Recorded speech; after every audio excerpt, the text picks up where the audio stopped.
மரணம் இல்லை அப்படின்னு சொல்லுவாங்கல்ல சுவாமி. அப்படின்னு பார்த்தா இப்போ அவங்க வந்து எந்த மாதிரியான ரூபத்தில் இப்போ இருப்பாங்க நம்மளோட இந்த சமூகத்தில்? இப்போ உனக்கு உயிர் இருக்குதா இல்லையா? இருக்கு. காட்டு பார்க்கலாம். நான் நடமாடிட்டு இருக்கேனே, அதுதான். நம்ம நடமாடிட்டு இருக்கோமே, அதனால நடமாடின்னுக்கிற நீ உன்னை நடமாட வைக்கிறது உன் உயிர். ஆனால் அதை பார்க்க முடியல, ஆமாம், காட்ட முடியல இல்லையா? அதே மாதிரி தான் சித்தர்கள். அதுக்கு பேர் என்ன? அருவம்னு பேர். அவங்க அருவமா உலாவின்னுக்குறாங்க. அவங்களால நம்மளால பார்க்க முடியாது, ஆனா அவங்க நம்மள பார்ப்பாங்க. நம்ம அவங்கள பார்க்குற சக்தி நமக்கு இல்லை. அதனால இந்த உடலை இயக்குறது உயிர், ஆனா உயிரை பார்க்குற சக்தி உடலுக்கு இல்லை இல்லையா? அதே மாதிரி தான் சித்தர்களுடைய நிலைமை. ஓகே ஓகே சுவாமி. இப்போ வந்து முதியவர்கள் வந்து இளமை பெறறதுக்கு வந்து யோகத்துல வந்து சாத்தியம்? அதெல்லாம் யாருமே இளமை பெற முடியாது. முதுமை தான். முதுமைன்றதை யாராலையும் தடுக்க முடியாது. முதுமையை தடுத்துட்டீங்கன்னா மரணத்தை தடுத்துடுவ.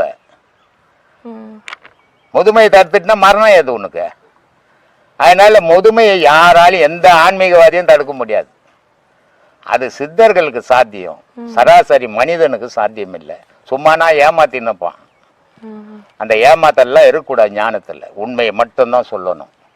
அதனால யாராலும் எளிமையாக இப்போ சிவவாக்கியர் சொல்றாரு, உருதரித்த நாடியில் ஒடுங்குகின்ற வாய்வினை கருத்தினால் இருத்திய கபாலம் ஏற்ற வல்லாரால் விருத்துறம் பலராவார் மேனியும் சிவந்தடும் அருள் தரித்த பாதம் அம்மை. இப்போ அவர் பாடலில் சொன்னார், அடடா உடம்பெல்லாம் சிவந்து போயிட்டண்டா, நீ இளமையாயிடுவடான்னு சொன்னார். அது அவருக்கு சாத்தியம், நமக்கு சாத்தியம் இல்லை. ஏன்னா 1000 கெட்ட பழக்கங்களை நம்ம பண்ணிக்கின்னு அவர் சொன்னது நமக்கு ஒத்து வராது. உத்தமமா இருந்தவனுக்கு அவனுக்கு சாத்தியம். நம்ம தான் உத்தமனா இருக்கிறதே இல்லையா? நம்ம ஊரை பார்த்து குறை சொல்லிக்கினே வாழ்ந்து பழக்கப்பட்டுட்டோம் இல்லையா? அப்ப நம்ம எங்கிருந்து அவங்க நிலையை ஏற்றுறது? அது சாத்தியம் இல்லாத விஷயமா சுவாமி. இப்போ வந்து தியானம் வந்து ஒருத்தனோட வாழ்க்கையில ரொம்ப முக்கியம். ஸோ இப்போ தியானம் செய்யறதுக்குன்னு சில முறைகள் இருக்கா? இல்லை நிறைய முறைகள் இருக்கு. முறை இல்லாத தியானம்ன்றது பொய். இப்போ கோவிலுங்களில் போனா அப்படியே கண்ணு மூடிக்கின்னு மூளைக்கு உட்காந்துப்பாங்க. என்னன்னு கேட்டால் தியானம் பண்ணுறேன்னுவாங்க. கண்ணை மூடிக்கின்னு யோசிப்பாங்க, பொண்டாட்டி சோறு கட்டிட்டாலா இல்லையான்னு தெரியலையா, வேலைக்கு போகணுமே, அந்த பொண்ணு காலேஜுக்கு போச்சா இல்லையான்னு தெரியலன்னு யோசிச்சு கண்ணு மூடி உட்காந்துமா. தியானமா? சொல்லுமா. இருக்க முடியாது. தியானம்ன்றது உன் நிலையை இழக்கிறது தியானம். விழிப்புல இருக்கிறது தியானம் கிடையாது. விழிப்பு நிலையை தாண்டி இருக்கிறது தியானம். விழிப்பு நிலையை நீ தாண்டி இருந்தீங்கன்னா 8 மணிக்கு வேலைக்கு போனோன்னு போய் தியானத்தில் உட்கார முடியாது. ஏன்னா ஏதுக்குது 12 மணி ஆகிடும், வேலை போயிடும். அதனால விழிப்பிலே மணி என்ன ஆச்சுன்னு தெரியல, 7 ஆயிடுச்சா, வேலைக்கு போகணுமே. இதெல்லாம் தியானம் கிடையாதுமா. சும்மா தன்னையே தான் ஏமாத்திக்கிறது. தியானம் என்று வழிமுறையோடு போகும்போது உன் நிலையை இழக்கணும். நீ கடவுள் நிலைக்கு போனோம், அதான் தியானம். உன்னை இறைவனுக்கு தானம் ஆக்கிடணும். இதைதான் பாம்பாட்டி சொன்னார், உடல் பொருள் ஆவி 3 தானம் வாங்கி எங்கள் சட்குருன்னாரு. இது 3ஐயும் கொடுத்துட்டு பிறகு உனக்குன்னு என்ன இருக்குது? அதான் தியானம். கண்ணு மூடி உட்காந்துங்கிறதெல்லாம் தியானம் நினச்சிக்க போற. சரியா லோகம் பத்தி நம்ம ஏன்பா எங்க உட்காந்து அவங்க எல்லாம் சாப்பிட்டாங்களா? உங்க மெகா டிவிக்காரு சுவாமி. இப்போ நான் வந்து கதைகளில் வந்து நிறையா கேள்விப்பட்டிருக்கோம், இந்திரலோகம், பாதாள லோகம், ஸ்வர்கலோகம் அப்படின்லாம். இதெல்லாம் வந்து உண்மையா இல்லை வெறும்? உண்மைதாம்மா. நீ வாழ்க்கையில் துன்பம் இல்லாமல் சாவர வரைக்கும் வாழ்ந்ததுன்னா சொர்க்கலோகம். நான் பிறந்தது சோத்து கூட லாட்ரி வச்சுனது இது நரகலோகம். எல்லா லோகம் இங்கே தான் இருக்குது. அதுக்குன்னு ஒரு கம்பெனி வச்சுருந்தா நான் கூட வேலைக்கு எழுதி போட்டு அப்பாயின்மெண்ட் கொடுங்கன்னு சொல்லிட்டு போயிடுவோம் அந்த லோகத்துக்கு. எவ்வளோ ஆள் வச்சுன்னு வேலை வாங்குறது சொர்க்கலோகத்துலையும் நரகலோகத்துலையும்? சொல்லுமா. சொர்க்கலோகத்தையும் நரகலோகத்தையும் நிர்ணயம் பண்ணுறவன் யாரு? இதெல்லாம் பயம் பூர்த்தி வைக்கிறதுக்கு ஆதியில் எழுதுனதெல்லாம் இப்போ நிஜம்ன்றது. இப்போ நிஜம்ன்றது நீ வாழற, நான் வாழற, இது நிஜம். இந்த வாழ்க்கையை சரியா வாழ்ந்துட்டு போறதான் வாழ்க்கையை தவிர சொர்க்கம் இருக்குது நரகம் இருக்குது என்ன பண்ண போற? அது இருக்கட்டும், என்ன பண்ண போற? நீ சொர்க்கத்துக்கு போற மாதிரி உன் வாழ்க்கை வாழலையே நீ, அப்புறம் சொர்க்கம் இருந்தா மட்டும் என்ன பண்ண போற? சரிதான். அதனால வாழ்க்கையை சீரா வாழ கத்துங்க, அதுதான் மனுஷனுக்கு அவசியம். அதை விட்டுட்டு கண்டபடி வாழ்ந்துட்டு சொர்க்கம் இருக்குதாங்க நரகம் இருக்குதாங்கன்னா ஒரு பயனும் கிடையாது. இருக்கட்டும், என்ன பண்ண போற? சொர்க்கமும் நரகமும் ஜெயிலு, நரகம். சொர்க்கம்ன்றது இங்க சுகமா இருக்கிறது, இவ்வளவுதான் வித்தியாசமா. ஜெயிலுன்னா இப்பத்தி ஜெயிலு இல்ல, முன்ன இருந்த ஜெயிலு. ஏன்னா முன்ன இருந்த ஜெயிலு எப்படின்னா மனுஷனை யாரும் போய் பார்க்க முடியாது, உள்ள எதுவும் கொடுக்க மாட்டாங்க, எல்லாம் கிடைக்குது, கொடுமையா இருக்கும். அவன் ஏன்டா போகணும்னு. இப்பதான் எல்லா சுகமும் ஜெயிலே கிடைக்குது. அதனால இங்க இருக்கிறத விட ஜெயிலுக்கு போது மேலுன்றான். அதனால அது நரகமா இருந்தது, பூமி சொர்க்கமா இருந்ததுமா அப்போ. அதனால அது நரகம், இது சொர்க்கம். உனக்கு எது ஒண்ணும் தேர்ந்தெடுத்துக்கோ. உங்க கூட இருக்கிற இந்த நிமிஷம் சொர்க்கம் தான் சுவாமி. அதனால அதுல எந்த டவுட்டும் இல்ல. இப்ப சுவாமி இப்ப வந்து பொய் சொல்றது பொய் பேசுறது தவறு அப்படின்னு சொல்லுவோம். சில சமயங்கள்ல சந்தர்ப்ப சூழ்நிலைக்காக நம்மளை காப்பாத்திக்கிறதுக்காகவோ இல்ல நம்ம சார்ந்தவங்களை காப்பாத்திக்கிறதுக்காகவோ பொய் சொன்னா தவறு இல்லைன்னு சொல்லுவோம். இதுல எது சரி எது தவறு? தவிர்க்க முடியாத நேரத்துல போய் சொல்லலாமா? வள்ளுவர் கூட சொல்றாரு, திருவள்ளுவரே சொல்றாரு பொய் சொல்றது ஒண்ணும் தவறு இல்லைன்றாரு. ஆனா அந்த பொய்ய வாழ்க்கைக்கே ஏற்றக்கூடாதுன்றாரு. உன் வாழ்க்கை முழுவதும் பொய் சொல்லின்னு தெரியக்கூடாது. அப்ப வள்ளுவர் சொன்னாருன்னு சொல்லிட்டு வாழ்க்கை முழுவதும் பொய் சொல்லின்னு தெரியக்கூடாது. ஒருத்தனை காப்பாத்த போற அந்த பொய் காப்பாத்தும் சொன்னா அந்த இடத்துல சொல்றது தப்பு இல்லை. ஆனா போற இடத்துல எல்லாம் பொய் சொல்லின்னு தெரியறது தப்பு. அததான் பெரியவங்க சொன்னாங்க, பொய் சொல்லலாம், இடம் அறிஞ்சு பொய் சொல்லு அப்படின்னாங்க. எந்த இடத்துக்கு அந்த பொய் தேவைப்படுதோ அந்த இடத்துக்கு சொல்லு, வாழ்நாள் ஃபுல்லா வாழ்க்கையே பொய்யாக்காதன்னாங்க. அதனால பொய்ன்றதை எங்க சொல்லணும், எப்படி சொல்லணும்ன்றதான் முக்கியம். எல்லா இடத்துலயும் எல்லா நேரத்திலயும் பொய் சொல்லியிருந்தா வாழ்க்கையே செதறி போயிடும். சொல்லுமா சுவாமி. இப்போ கிருஷ்ண பரமாத்மா பத்தி நம்ம கேள்விப்பட்டிருப்போம். அவருக்கு ஏராளமான காதலிகள் இருந்திருக்காங்க. ஆமா. ஆனாலும் நம்ம அவரை சிறப்பான ஒரு இடத்துலதான் வச்சிருக்கோம். இதுக்கு என்ன உள்ள அர்த்தம்? உலகம் தெரிஞ்சுக்கிறதுக்காகமா? அது கடவுளுக்கு அத்தனை மனைவி கிடையாது, இது மனிதன் எழுதின கதை. அப்படியேதான் இருக்க முடியும். ஆமா, கடவுள் அந்த மனைவி எல்லாம் வச்சுக்கணும்னு அவசியம். ஏன்னா இன்பம்ன்றதுதான் மனைவி கிட்ட. இன்பமும் துன்பத்தையும் கடந்தவனுக்கு மனைவி எதுக்கு, குடும்பம் எதுக்கு சொல்லு இல்லையா? கடவுள்ன்றவன் யாரு? இரவு பகல் கடந்தவன், இன்ப துன்பம் கடந்தவன் இல்லையா? அவனுக்கு எதுக்கு பந்த பாசத்தை கடந்தவனுக்கு மனைவிகள் திணி எதுக்கு? விளையாடுறது பொம்மையா? இதெல்லாம் எழுதப்பட்ட கதைகள்மா. கடவுளுக்கு அதெல்லாம் கிடையாது. கடவுள் சத்தியத்துல நிக்கிறவன். அவனுக்கு பொய் பொருட்டு ஏமாத்தல் பொம்மலாட்டெல்லாம் கிடையாது. மனிதனுக்கு என்னென்ன தேவையோ அத்தனை வசதிகளையும் எழுதி வச்சுன்னு படிச்சுன்னுக்கிறான். அதனால அதெல்லாம் கிடையாது. சரி, அத்தனை மனைவி வச்சிருந்த கடவுள் இப்ப எத்தனை மனைவி வச்சுங்கிறாரு? அப்பவே அத்தனை மனைவி வச்சிருந்தா இப்ப நிறைய ஆயிட்டு இருக்கணுமே. அது குட்டி போட்டு சரிதான் சுவாமி. இப்போ திசைகள், ஒவ்வொரு திசைக்கும் ஒரு பலன்கள்னு சொல்றாங்கல்ல. இந்த திசையில படுக்க கூடாது, இந்த திசையில உட்கார்ந்து சாப்பிடணும், இந்த திசையில சாப்பிடக்கூடாதுன்னு. திசைகளுக்கு ஏதான இந்த மாதிரி சிறப்பு பலன்கள் இருக்கா? எது திசை சொல்லு? North west east. எப்படி இது நார்த் வெஸ்ட் இதுன்ற? சூரியன் உதிக்கிறத வச்சு முடிவு பண்றோம். இது பூமியினுடைய இது ரவுண்டு. இதுல எது நார்த் எது வெஸ்ட் சொல்லு? சூரியன் எப்படி உதிக்குதோ அதுல இருந்து ஈஸ்ட்னு கனெக்ட் பண்ணுவோம். சூரியன் ஒரே மாதிரி உதயமாவதில்லை தெரியுமா? உலகம் இப்படி சுத்திட்டு இருக்கு. சூரியன் ஒரு நேரம் பார்த்தீங்கன்னா கரெக்டா கிழக்கு திசையில இருந்து உதயமாகும், ஒரு நேரம் பார்த்தீங்கன்னா வடக்கு இப்படி இருந்து எட்டும் இல்லையா? அப்ப எது உனக்கு இது கிழக்காயிடுமா? அப்படி இல்லை. இது அவங்க பெரியவங்க அந்த ஒளியை வச்சு நேரத்தையும் இதையும் திசையும் வகுத்தாங்க. ஆனா நீ எந்த திசையில இருந்தீனாலும் உன் பலன் விதிப்படித்தான். இந்த விதியமா மீறி திசை நிர்ணயம் பண்ணாது. ஏன்னா உனக்கு ஏற்கனவே நிர்ணயம் பண்ணி ஆயிப்போச்சு, நீ இப்படிதான் வாழ போறேன்ட்டு. இதை யாராலையும் மாற்ற முடியாது, எந்த புத்தி சொல்லியும் மாற்ற முடியாது, எந்த அறிவுரை சொல்லியும் மாற்ற முடியாது, எந்த திசையில பட்டும் மாற்ற முடியாது. உனக்கு எது நடக்கணுமோ அதுதான். நான் மேற்கு திசையை தலையை வச்சு கிழக்கு திசையில காலை நீட்டி படுத்தா எனக்கு சுபிட்சமா இருப்பேன்னா நான் ஆயில் முழுக்க அதிலே பட்டம் கிடப்பேன். சொல்லுமா? இது மனிதனை ஒரு வரைமுறைப்படுத்துறதுக்காக வகுக்கப்பட்டது இதெல்லாம். இதனால வாழ்க்கை உயர்ந்துராது, வாழ்க்கை தேஞ்சிராது. ஆனா வாழ்க்கை உயர்றதும் தேயறதும் உன்னுடைய விதி தான். அதுதான் முழு பலனை காட்டுறது, திசைகள் காட்டாது. சிறப்பு. சிவாலயங்கள்ல அதிகமா ஒலிக்கப்படுற ஒரு ஓசை அரகர மகாதேவா. சரி, உலகத்துல ஞானிங்க மாதிரி உண்மையை பேசணும் யாரும் கிடையாது. மனிதர்கள் எல்லா மனிதரும் உண்மை பேசுறதால உண்மை பேசுறான்னு நம்பிடாதீங்க. ஆனா மகான்கள் பொய்ன்ற பக்கமே அவங்க போறது கிடையாது. ஆனா அவங்களுடைய செயல்பாடுகள் என்னன்னா மனிதனோட சேர்ந்து வாழல.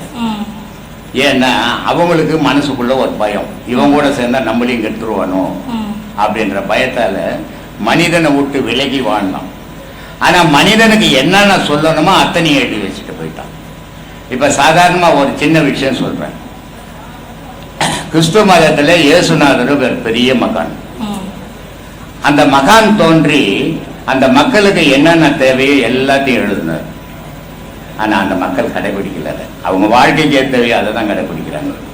அதே நேரத்தில் அவர் ஒரு 4 முழத்துண்டு மேலே ஒரு 4 முழத்துண்டு போட்டு ஒரு ஆட்டுக்குட்டியை வச்சுக்கின்னு அவர் வாழ்நாள் ஃபுல்லாக தள்ளினார் 33 வயசு வரைக்கும். ஆனா எந்த கிறிஸ்துவன் அந்த மாதிரி இருக்கிறான்? இல்லை. இவன் ஷூ போட்டுக்கிறான், சுனா போட்டுக்கிறான், பேண்ட் ஷர்ட் போட்டுக்கிறான், இன் பண்ணிக்கிறான். கேட்டா கால கோளாறு, காலத்துக்கு இப்படி இருக்கணும் அப்படின்னு. அப்போ நீ அந்த கடவுள் வழிபாட்டுல இல்லை, உன் வசதிக்கு ஏற்ற மாதிரி நீ வாழற. இது எல்லா மதத்திலையும் இது உண்டு. எல்லா மதத்திலையும் ஒரு அற்புதங்களை சொல்லி வச்சுட்டு போய்க்கிறாங்க மகான்கள். ஆனா அந்த அற்புதங்களை இந்த மனிதனால அறிஞ்சிக்க முடியல, புரிஞ்சிக்க முடியல. அந்த மாதிரி பொய் இல்லாத விஷயத்தை பேசினவங்க மகான்கள். அப்ப சித்தர்களும் இறைவனும் ஒண்ணுமா சாமி? ஆமாமா, அவங்க பொய்ன்றதை இந்த உலகத்துக்கு சொல்லக்கூடாது. சொல்றார் அகஸ்தியர், வைத்து பிழப்புக்காக பொருள் பொறிக்க வருவான் பாவி, காசியில் 7 நரகு அவனுக்கு காத்திருக்கிறது அப்படின்றான். இந்த ஆன்மீகம்ன்ற பேர்ல பொய் சொல்லி பொழப்பு பணம் பறிக்கிறதுக்கு வருவான், அவனை நம்பாத. ஆனா அவனுக்கு காசில 7 நரகம் காத்துங்குது அவனுக்கு அப்படின்றாரு. அப்போ ஞானிகள் எப்போ தோன்றினா அப்பவே போலிகளும் தோன்றிட்டான். இந்த சித்தர்கள் ஞானிகள் இல்லைன்னா மனிதனுக்கு கடவுள் தெரியாது, கடவுளை பத்தியும் தெரியாது. அப்ப சித்தர்கள்ல நம்ம கடவுள் மாதிரி தான். ஏன்னா பல மகான்கள் உடலை விட்டு உடல் விழுந்தது, ஆன்மா சுகம் பெற்றது, இறைவனோட கலந்தது. ஆனா சித்தர்களுக்கு இந்த உடல் கூட விழல. உடலே விழாம அதுதான் காய கல்பம்னு, அந்த உடலே கல்பமா ஆக்கிட்டாங்க, உயிரும் உடலும் ஒன்னாக்கிட்டாங்க. அந்த மாதிரி ஆக்கினது ஒரு 300 வருஷத்துக்கு முன்ன வள்ளலார் ஆக்கினார். ஒரு 1100 வருஷத்துக்கு முன்ன பட்டினத்தார் ஆக்கினார். ஒரு 1100 வருஷத்துக்கு முன்ன உஜினி நாடு, மத்திய பிரதேசத்தில் பிறந்த உஜினி நாட்டில் பிறந்த பத்திரகிரி ஆக்கினார். மீதி மகானுக்கெல்லாம் உடல் விழுந்தது. ஆனா ஆன்மா எங்கிருந்து வந்ததோ அங்க போய் சேர்ந்தது. இது சேர்ந்ததான் முக்தி மோட்சம்ன்றது. அது இயேசுநாதரா இருக்கலாம், நபிகள் நாயகமா இருக்கலாம், இல்ல மகான்கள் இந்து மகான்களா இருக்கலாம்.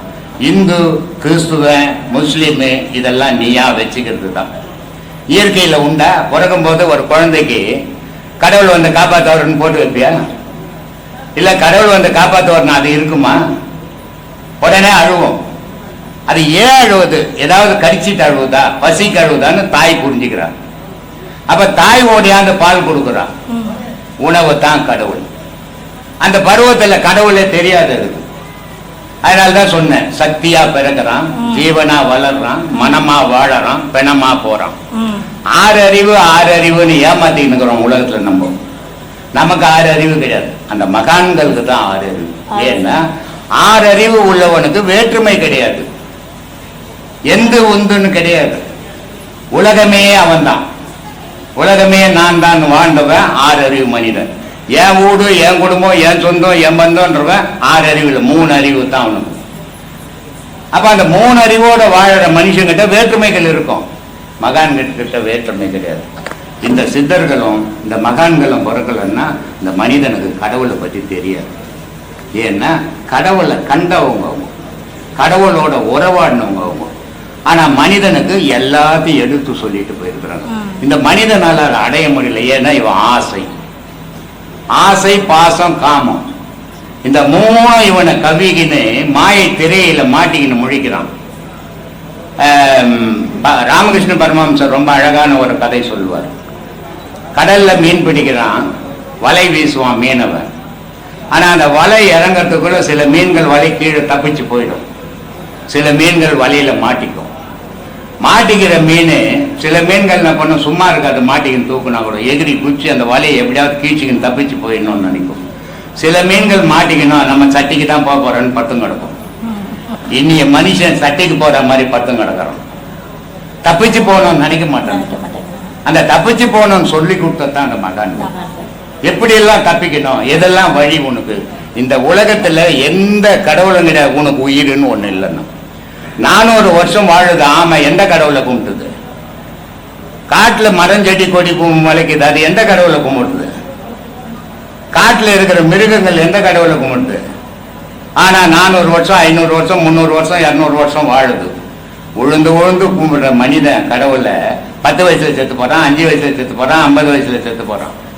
இது என்ன கடவுள் கொள்றாரா? கடவுளுக்கு அதுவா வேலைன்னா அது இல்லை. கடவுள் ஜாதிக்கு ஒரு கடவுள் கிடையாது, மதத்துக்கு ஒரு கடவுள் கிடையாது, நாட்டுக்கு ஒரு கடவுள் கிடையாது, இனத்துக்கு ஒரு கடவுள், உலகத்துக்கு ஒரே கடவுள், அது பேரொளி. அதுக்கு ஜாதி மதம் இனம் குலம் கோத்திரம் எதுவும் கிடையாது. அதெல்லாம் கடந்ததான் கடவுள். மதத்துக்குள்ள நிற்கிறது மத வழிபாடு, ஜாதி வழிபாடு, குல வழிபாடு இது நடக்கும். ஆனா கடவுள் வழிபாடு நடக்காது. கடவுள் வழிபாடு உள்ளவனுக்கு இதெல்லாம் கடந்து போனாதான் கடவுள் வழிபாடு. அப்படிப்பட்ட கடவுள் வழிபாட்டை காட்டி கொடுத்தவங்க இந்த மகான்கள், சித்தர்கள்.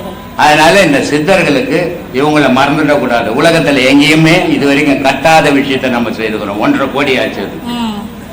யாரும் இது வரைக்கும் உலகத்துல செய்ததில்லை.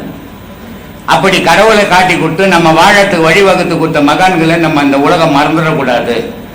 ஒரு ஆசிரமத்தில் போனா என்னமா அவன் குடும்பத்தை சார்ந்த மாதிரி ஒரு மகானை எங்க மகானு எங்க குரு அப்படின்ட்டு அவனை வரைக்கும் வச்சுக்கிறான். ஒரு மகானானவன் அவன் உலகத்துக்கு சொந்தம், வீட்டுக்கு சொந்தமோ மதத்துக்கு சொந்தமோ ஒரு ஆசிரமத்துக்கு சொந்தமோ கிடையாது. இதை இந்த ஆசிரமத்தில் இருக்கிற மக்கள் புரிஞ்சுக்கிறது இல்லை. இன்னுமா அவங்களுக்கு தான் உரிமையான மாதிரி நினைச்சுக்கிறது. அது இருக்கக்கூடாதுன்னு காட்டுறதுக்காக தான் மேலே 18 சித்தர்கள் சிலையை கட்டினேன், கீழே 18 மகான்கள் சிலையை கட்டினேன். ஏதோ இன்னைக்கு உங்ககிட்ட பேசினுக்கிறேம்மா. ஒரு மனுஷனுடைய பிறப்பால் உயர்வு தாழ்வு நீங்க எப்படி சாமி பாக்குறீங்க? மனுஷன்ல பிறப்புல உயர்வு தாழ்வே கிடையாதும்மா.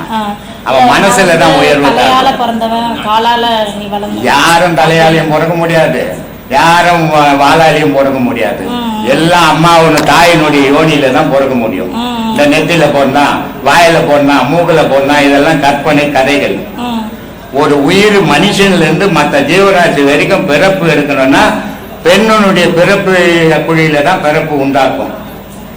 அந்த பிறப்புல பிறந்த மனுஷன் யாருமே எந்த இதுவுமே உயர்ந்தது கிடையாது, தாழ்ந்தது கிடையாது. ஆனா மனுஷனுடைய மனசுல உயர்ந்தவன் தாழ்ந்தவன் ஜாதி பணக்காரன் ஏழை இதெல்லாம் உருவாக்கிக்கணும். இவன் பிறக்கும் போது அது குழந்தை, நான் பணக்காரன் தெரியுமா, உயர்ந்த ஜாதின்னு தெரியுமா, எது தெரியும்?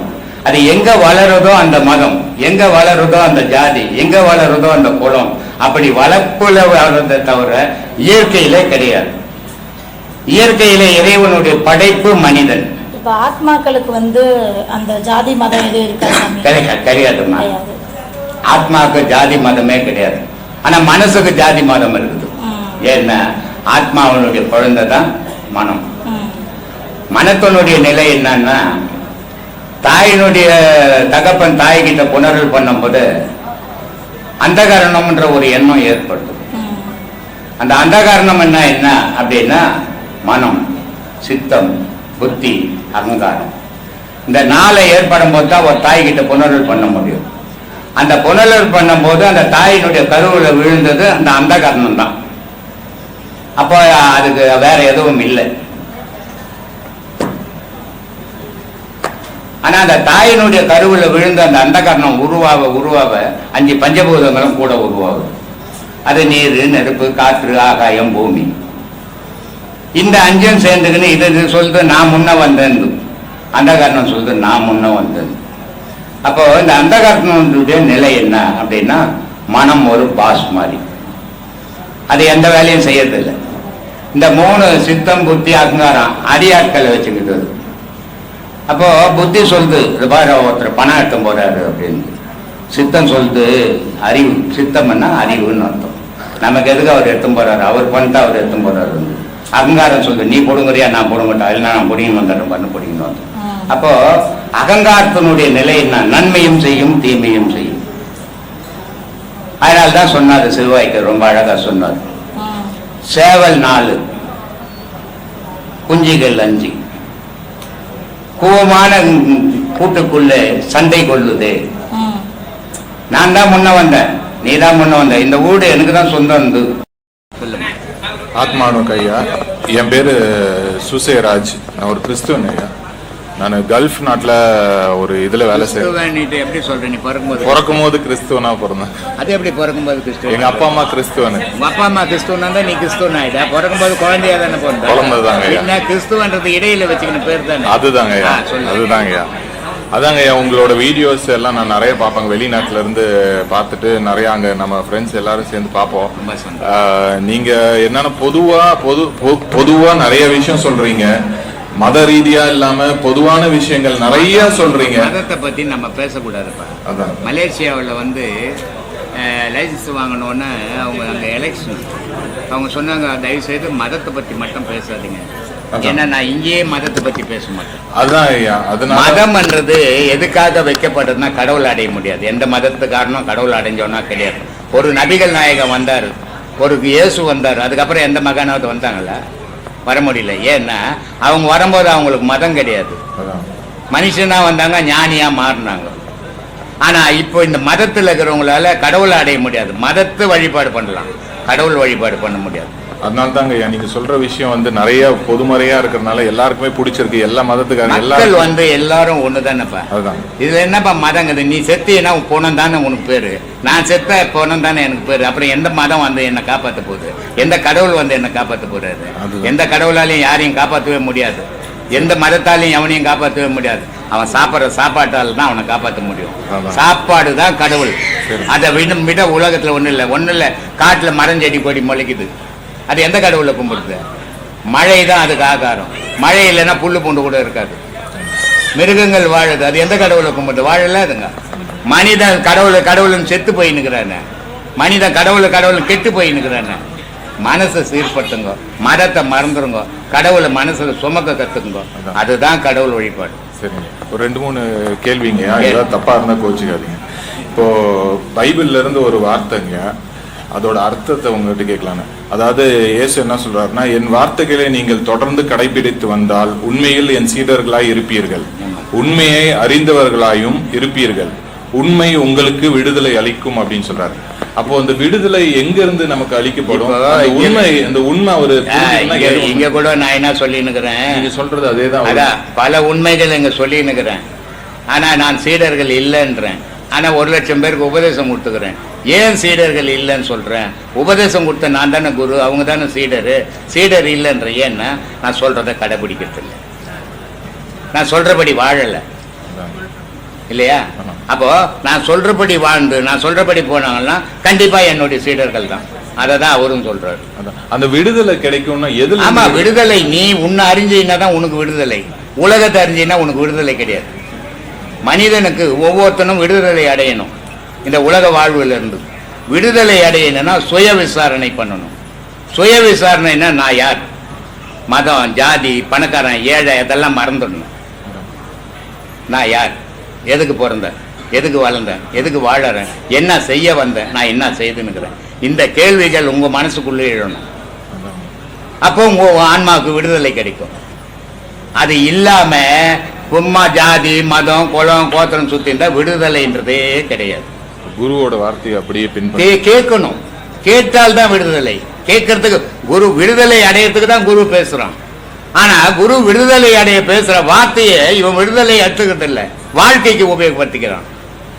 அதனால கெட்டு போயின்னுக்கிறான். இதைதான் இயேசு சொல்றாரு. அதாங்கய்யா. இப்போ மனநிலை பத்தி நீங்க நிறைய சொல்லியிருக்கீங்க ஐயா. துக்கம், சோகம் எல்லாமே, அதாவது சந்தோஷம் எல்லாமே உங்க மனசுக்குள்ள இருக்கு அப்படின்னு. இப்போ ஒரு சீரான மனநிலையில எப்படி ஐயா இருக்கிறது? ஒரு சீரான மனநிலையில நீ உலகத்தை பார்க்காத உன்னையே பார்த்தீங்கன்னா சீரான மனநிலையில இருப்ப. நீ உன்னை மறந்து உலகத்தை பார்த்தீங்கன்னா சீரான மனநிலை கிடைக்காது. அப்போ ஆரவாரம் இருக்கும், அமைதி இருக்கும், ஆனந்தம் இருக்கும், துக்கம் இருக்கும், சோகம் இருக்கத்தான் செய்யும். உன்னையே நீ தேடணும். நான் யார், அந்த கேள்வியை நீ எழுப்புனீன்னா சீரான மனப்பக்குவம் வரும். அதை விட்டுட்டு அவன் யாரு, அவன் எதுக்கு போடுறான், என்ன பண்றான், அவன் என்ன செய்யறான், இவன் இப்படி செய்யறான், அவன் அப்படி செய்யறான், உலக ஆராய்ச்சியில போகக்கூடாது. மனித விடுதலை, இந்த உலக வாழ்வுல இருந்து விடுதலை அடையினா தன்னை ஆராய்ச்சி பண்ணமே தவிர உலக ஆராய்ச்சி பண்ணக்கூடாது. உலக ஆராய்ச்சி பண்ணும் விடுதலையே அடைய முடியாது. அந்த உலகத்தோடவே இருப்பான், காலாகாலத்துக்கு பிறந்துக்குனே இருப்பான், செத்துக்குனே இருப்பான், இங்கேயே சுத்துவோம். நம்மள ஆராய்ச்சி பண்ணி நம்மளை ஆராய்ச்சி பண்ணோம்னா நமக்கு நம்மளுடைய ஆன்மா விடுதலை அடைஞ்சு அது எதுலேருந்து உருவாகி வந்ததோ அதில் வந்து அங்கேயே போகும். இதனுடைய பொருள் சொல்கிறேன், கேட்டுக்குங்க. சரி. கடல் இருக்குது, கடல்ல இருந்து நீரை மேகம் எடுக்குது இல்ல, மேகம் எடுத்து அது ஒரு ஜில் காத்து பட்ட உடனே மழையா கொட்டுது. மழையா கொட்டும் போது அது ஒரு சப்தத்தை கொட்டுக்குன்னே கொட்டுது, சும்மா கொட்டுறது இல்லை. மழை வந்துச்சுன்னு வீட்டுக்குள்ள வந்தா கூட சொல்றோம்ல, அப்ப அது ஒரு சப்தம் தானே சொல்லுவோம். அப்போ அது ஒரு சப்தத்தோட கீழே கொட்டுது தரையில, பூமியில. பூமியில கொட்டி கால்வாயா போகுது, நதியா போகுது, ஆறா போகுது, பல விதமா போகுது. உலகத்தில் இருக்கிற அத்தனை நதியும் கடல்ல போய் சேருது. கடல்ன்றது கடவுள் மாதிரி. கடல்ல இருந்து உருவானது அந்த உயிரினங்கள். இந்த உயிரினங்கள் இங்கேயே ஆரவாரம் பண்ணினுக்குது. ஆனா அந்த நதியாகப்பட்டது கடல்ல போய் சேரும் போது அதனுடைய சத்தத்தை அது இழந்து போகும் இல்லையா? கடல்ல போற வரைக்கும் நதியா போனாலும் ஒரு சப்தம் கொடுத்துக்கினே போகுது, மழையா வந்தாலும் ஒரு சப்தம் கொடுத்துக்கினே இருக்குது. ஆனா எங்கிருந்து உருவாச்சோ அதுல போய் கலக்கும் போது அந்த சப்தம் போயிடுச்சு. அப்போ தான்ன்றது அங்க இல்லை, அதுன்றதே ஆயிப்போச்சு. நம்ம பிறவி பயன் வந்து அந்த ஃபைனலா அங்க போனால் தான் முடிவடையுமே தெரிய. இங்க உலக வாழ்க்கையில புகழ், பேரு, பணம், சொத்து, சுகம், சொந்த பந்தம் இதுல வாழற வரைக்கும் வாழ்வு முடிவடையும். சரிங்க. இப்ப மரணத்துக்கும் உறக்கத்துக்கும் ஏதாவது சம்பந்தம் இருக்கா? மரணம் தான்பா உலகம், உலகம் தான் மரணம். உறக்கம் தூக்கம். ஆமா, மரணத்தினுடைய ஒத்திகை தான், ட்ரைனிங். சரிங்க. இப்ப தூங்கும் போதே சில பேர் மரணம் அடைஞ்சிடறாங்க. ஆமா, அதுதான் மரணம்ன்றது. ஒரு கம்பெனியில வேலைக்கு போற, அந்த கம்பெனியில போகும்போது ட்ரைனிங் எடுக்கணும் முதல்ல வேலை செய்யறதுக்கு இல்ல. ஒரு 3 வருஷம் 2 வருஷம் அப்ரண்டிஸ் அப்படின்ட்டு ஒரு ட்ரைனிங் கொடுக்குறாங்க. அதுக்கப்புறம் தான் உனக்கு வேலை கொடுக்குறாங்க. தூக்கமும் அப்படிதான். நீ மரணம் அடைய போறதுக்கு ஒத்திகை ட்ரைனிங் தான் தூக்கம். இத ரொம்ப அழகா சொல்லுவார் அருணகிரி. வலைப்பட்ட கை மாதோடு மக்கள் என்று தலைப்பட்டு அழிய தகுமோ, கிளைப்பட்டெழு சூறார் உரமும் கிரியும் தொலைப்பட்டு உருவத்தோடு வேலவனி மகா மாயை கலைந்திட வல்லவரான் முகமாறு மொழிந்தது மொழிந்திலோனு அகமாயை என்று அயரும் சாகா மாயையில் நின்றது. பாப்பா வெளியே போய் வரல இல்லைங்க, ரொம்ப டயர்டா இருக்கு, கொஞ்ச நேரம் தூங்கிட்டு வரல. ஆனா அந்த தூக்கத்தினுடைய நிலையை நீ அறியாத, அது ஒரு சுகம் பண்ணு தூங்குற. மரணமே ஒரு சுகம் மனிதனு. மரணம் அடைகிற வரைக்கும் அவன் வாழ்க்கையில் அவனுக்கு சுகம் கிடைக்கல. அப்ப மரணத்தில் தான் அவனுக்கு சுகம் கிடைக்குது. அந்த மரணத்தினுடைய ஒத்திகை தான் தூக்கம். தூக்கத்தில் ட்ரைனிங் எடுத்து ஒரு நாள் நிரந்தரமா தூங்கிடுறான். அந்த தூக்கத்துல அவன் உலகத்துல வாழும் போது எதை தேடுனானோ அந்த தூக்கம் அதுக்கேற்ற மாதிரி எடுத்துன்னு போய் விடுது, அந்த மரண தூக்கம். அதனால மரணமும் உலகமும் ஒண்ணுதான், தூக்கமும் ஒண்ணு. அப்புறம் அந்த கர்மா இருக்கு, நீங்க சொல்லியிருக்கீங்க இல்லையா, பாவ புண்ணிய கணக்கு வச்சுதான் நம்ம அடுத்த ஜென்மம் எல்லாமே இருக்கு. இப்போ கெடுதல் நினைக்கிறவனுக்கு கெட்டது நடக்குது. இப்போ சரி நான் நல்லதே பண்றான்னு வச்சுக்கோங்க, அதுக்கான பலனை அனுபவிக்கிறதுக்காக திரும்ப வரணுமா? நன்மையே செய்து ஒரு மனிதன் உலகத்துல வாழவே முடியாது, தீமையே செய்து ஒரு மனிதன் உலகத்துல வாழவே முடியாது. இப்போ ஊரெல்லாம் நீ கொள்ளடிப்ப, அது தீமை. ஆனா அந்த கொள்ளை அடிச்சதை வந்து உன் பொண்டாட்டி புள்ள குட்டிக்கு போடுவோம், அது நன்மை இல்ல. அப்போ உலகம் என்றது இரவு பகல் இருக்குது. அப்ப நன்மை தீமை, இன்ப துன்பம் இருக்குது. அப்ப இன்ப துன்பம், சந்தோஷம் துக்கம், இது ரெண்டும் எல்லாம் கலந்தது தான் உலகம். இந்த உலகத்துல அதை வாழணும். ஆனால் இறைவனை சுமக்க கத்துக்கோ. இன்பமாவது இருக்கட்டும், துன்பமாவது இருக்கட்டும், நடுநிலையிலிருந்து இறைவனை சும, இறைவனோட கலப்ப. எங்கிருந்து உருவாகி வந்தையோ அங்க போய் கலந்துடுவேன். அது வரைக்கும் உன்னுடைய பிறப்பும் இறப்பும் இந்த பிரபஞ்சத்துல நடந்துன்னே இருக்கும். அப்புறம் இந்த இன்னைக்கு பார்த்தா அந்த குடிபோத பழக்கம் நிறைய பேருக்கு இருக்குங்க, இளைஞர்களுக்கு. அது என்ன ஆகுதுன்னா, இப்போ ஒரு பயம் உண்டாயிட்டே இருக்கு. இப்போ பணம் இருந்தாலும் பயம் வருது, பணம் இல்லைனாலும் ஒரு பயம் வருது. பல வீடியோக்கள்ல நான் சொல்லியிருக்கீங்க. ஏன்னா ஒருத்தன் சிகரெட்டு பிடிக்கிறான், ஆனா அவன் உடம்பு மட்டும் கெடும். ஆனா ஒருத்தன் குடிக்கிறான், அவன் உடம்பும் கெட்டு அவன் குடும்பமும் கெட்டு பக்கத்துல இருக்கிறவங்க எல்லாம் கெட்டுருவான். அப்போ இந்த குடிப்பழக்கம்ன்றது தன்னை மட்டும் அழிக்கல, தன்னுடைய வம்சத்தையே அழிக்குது, தன்னுடைய சார்ந்தவங்களையும் அழிக்குது.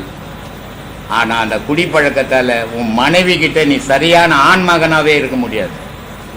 உன்னுடைய ஆண்மை இழந்துடுவே நீ நாளடைவில். அதனால நான் பல வீடியோக்கள்ல சொல்லிக்கிறேன், குடிப்பழக்கத்தை மறந்துடுங்க, நல்ல குடும்பத்தை நடத்த பழகுங்க, அன்பு செலுத்த பழகுங்க.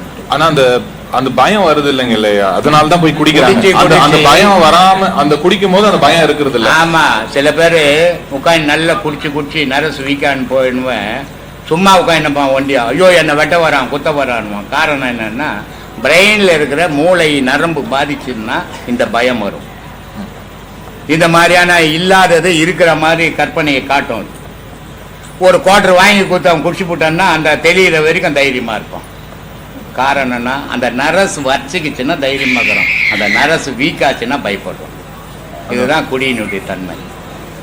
அதாவது அந்த பயம் இல்லாம இருக்கணும்ன்றீங்க. பயம் இல்லாம இருக்கணும்னா நீ உன்னையே நாடு. குடியெல்லாம் நான் என்ன பயம் வரதான் செய்யும், அழிவு வரதான் செய்யும். சரிங்கய்யா. இப்போ இந்த இளைஞர்கள் ஆன்மீகத்துல வரணும்ட்டு ஆசைப்படுறாங்க, பட் அவங்களுக்கு வந்து பார்த்தா அப்பதான் அவங்க வாழ்க்கையை ஆரம்பிச்சிருப்பாங்க, நிறைய பணம் சேர்க்கணும். வாழ்க்கைக்கும் ஆன்மீகத்துக்கும் சம்பந்தமே இல்லப்பா. 24 மணி நேரமும் உழைப்பு எவனாவது உழைக்கிற உண்டா உலகத்துல? முடியாதுங்க. உழைச்சான செத்து போயிடுவான். இறைவன் எவ்வளவு பெரிய அறிவாளிப்பார். 8 மணி நேரம் நீ உழைக்கணும், 12 மணி நேரம் நீ தூங்கணும். தூங்கலைன்னா நீ மென்டல் ஆயிடுவ. மனிதனுக்கு தூக்கம்னு ஒண்ணு இல்லைன்னா பைத்தியக்காரனா மாறிடுவான். அப்போ மனிதன் மிதமா இருக்கணும்னா அவனுக்கு தூக்கம் அவசியம். அந்த தூக்கத்தை இறைவன் தன்னை அறியாமே தனக்கு மனுஷனுக்கு தெரியாமே வருது. உட்காந்துக்கிறான், எங்க தூக்கம் வருதுங்க பார்த்து, நீ என்ன வர வச்சுக்கின்னு தூக்கத்தை வாங்கி நான் வந்த தானாவே வருது. இயற்கை. அந்த இயற்கைன்னு இல்லைன்னா மனிதன் தரங்கட்டு போயிடுவான். ஆனால் அந்த தூக்கத்திலையும் இறைவனையை சுமக்கணும். அதுதான் ஆன்மீகம். அதான் அந்த மாதிரி இளைஞர்கள் வந்து ஏதாவது படிக்கணும். என்ன படிக்கணும்? எல்லாம் படிக்கலாங்க, எல்லாம் படிக்கலாம். 3 மணி நேரம் பேப்பர் படிப்பான், 3 மணி நேரம் டிவி பார்ப்பான். இவ்வளோ நேரத்தை வீணாக்குறத 1 மணி நேரம் உனக்காக இந்த பாதையில் போகக்கூடாதா? 1 மணி நேரம் போ, 6 மணி நேரம் வேணாம். மீதி நேரம் ஒழி, உன் குடும்பத்துக்காக ஒழி, உன் வாழ்க்கையை உயர்த்திக்கோ, சந்தோஷம்தான். ஆனா 24 மணி நேரம் மற்ற செயலெல்லாம் செய்துட்டு எனக்கு டைம் இல்லைங்கன்னு சொல்றது மூடத்தானம், முட்டாள்தானம். அதாங்கய்யா. அப்புறம் 2 குறளுங்கய்யா. குறள் 362, வேண்டுகால் வேண்டும் பிறவாமை, மற்றது வேண்டாமை வேண்ட வரும். இது திருக்குறள்லயே இருக்குது. அதுதான் திருக்குறள். திருக்குறள்லயே இருக்குது. வேண்டாமை இல்லா நடி சேர்ந்தவருக்கு யாண்டும் இடும்பை இல்லை. வேணும் வேணாம் அப்படின்னு சொல்றவனுக்கு கடவுள், கடவுளுக்கு வந்து இது வேணும் இது வேணான்றது கிடையாது. அதனால அவனுக்கு துன்பமே இல்லை. அப்படி வேண்டும் வேண்டாமை இல்லாதவன் அடி நீ சேர்ந்துட்டீன்னா உனக்கும் துன்பம் கிடையாது. உலகத்துல உனக்கு இது வேணும் கிடைக்கல, துன்பப்படுற.